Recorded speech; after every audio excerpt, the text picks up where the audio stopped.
बिस्मिल्लाहिर्रहमानिर्रहीम अस्सलाम वालेकुम। ये जो आज की वीडियो में हम देखेंगे सबूत के साथ कि ये जो कंपनी की तरफ से बार बार बड़े जज्बाती तरीके से कहा जा रहा है कि हम तो विड्रॉ देना चाहते थे, लेकिन क्योंकि अदारों ने नोटिस ले लिया इसलिए हम नहीं दे सकते। इस बयानिए के अंदर कोई वजन नहीं है, बड़े मसाइल हैं। क्या स्टोरी है वो आज की वीडियो में देख लेते हैं। आपको पता है कि जो ये नोटिस है इसके ऊपर मलबा तो जावेद साहब पे डाला गया और जी इन्होंने कोई धरना दिया था जिसमें टोटल 20 लोग थे, जबकि इन लीडर्स ने, ये टर्किश कंपनी के लीडर्स ने अपने यूट्यूब चैनल्स के ऊपर इतनी वीडियोज इस जाली कंपनी की डाली थी और इसको पाकिस्तान में प्रोमोट किया गया। अब जाली इसलिए हम इसको कह सकते हैं क्योंकि इस कंपनी की कोई रजिस्ट्रेशन नहीं हुई हुई, ये कहीं भी एग्जिस्ट नहीं करती, ये सिर्फ कागजों के अंदर कंपनी थी और एक वेबसाइट बनाई गई जो कि कोई भी बना सकता है। अब जो लीगल टीम की तरफ से कहा गया है, वो जो कंपनी ने कहा कि जी हमें लीगल टीम ने कहा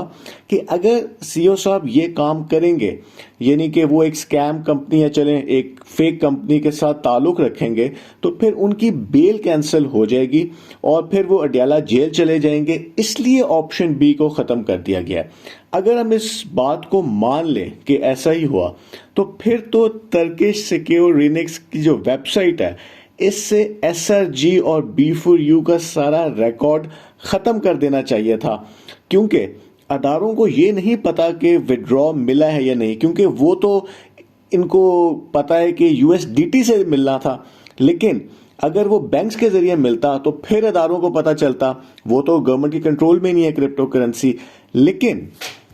SRG मेंबर्स का जो रिकॉर्ड है जो वेबसाइट के ऊपर है टर्किश कंपनी के, वो क्यों नहीं मिटाया गया, ये एक बड़ा सवाल पैदा हो गया। क्योंकि अगर आप आज के दिन अगर आप सिक्योर रिनिक्स की वेबसाइट पर जाएं, वहां पर लॉगिन में जाएं, तो वहां पे अभी भी आप SRG ID और पासवर्ड की जगह बनी हुई है और वहां पे आप सर्च भी कर सकते हैं, यानी कि अपने ईमेल फोन से, और अपने SRG का सारा डाटा अभी भी वेबसाइट के ऊपर है। तो जिस अदारों ने नोटिस लिया और सीईओ साहब ने भी कह दिया कि जी हमारा इस कंपनी से कोई लेना देना ही नहीं है, लेकिन SRG का वहां पे डाटा अभी भी पड़ा हुआ है, वो नहीं हटाया गया। अगर आप लीगल टीम बन के सोचें तो ये सारा एविडेंस है जो कि अदारों को चाहिए कि भाई आप तो अभी भी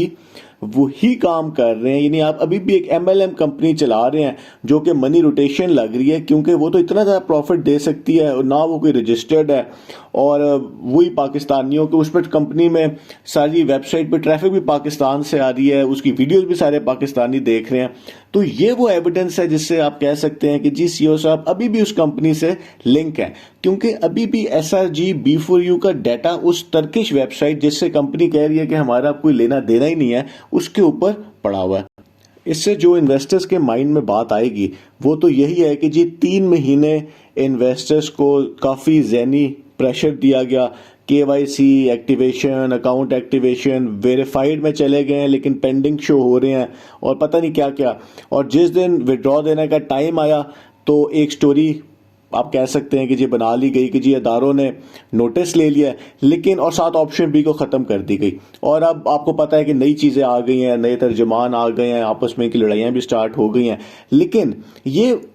उस कंपनी की उस वेबसाइट से अपना डाटा उठाना भूल गए। और ये पहली दफ़ा नहीं हुआ जो गलती ये लोग कर रहे हैं, क्योंकि ये नेटवर्कर्स जो हैं वैसे तो ज़हनी तौर पे बहुत तेज़ होते हैं, लेकिन गलती तो कोई भी कर सकता है। जो ये वेबसाइट बनी थी उसी दिन ही पहली गलती हो गई थी, क्योंकि उन्होंने एक और स्कैम वेबसाइट हम देख भी चुके हुए हैं, ये इंस्टा कैश प्रो का सारा डाटा कॉपी कर लिया, तो वहीं से आइडिया हो गया था कि इसका क्या मुस्तकबिल होगा। तो ये है जी इस टाइम के ऊपर सिचुएशन की जो एविडेंस है वो यही शो कर रहा है कि अभी भी SRG के ऊपर सारा डाटा पड़ा हुआ है। तो अदारों के पास तो अगर ये हम बात मान लें कि अदारों ने वाकई नोटिस लिया है, जिसका कोई सबूत उस तरह नहीं है हमारे पास, तो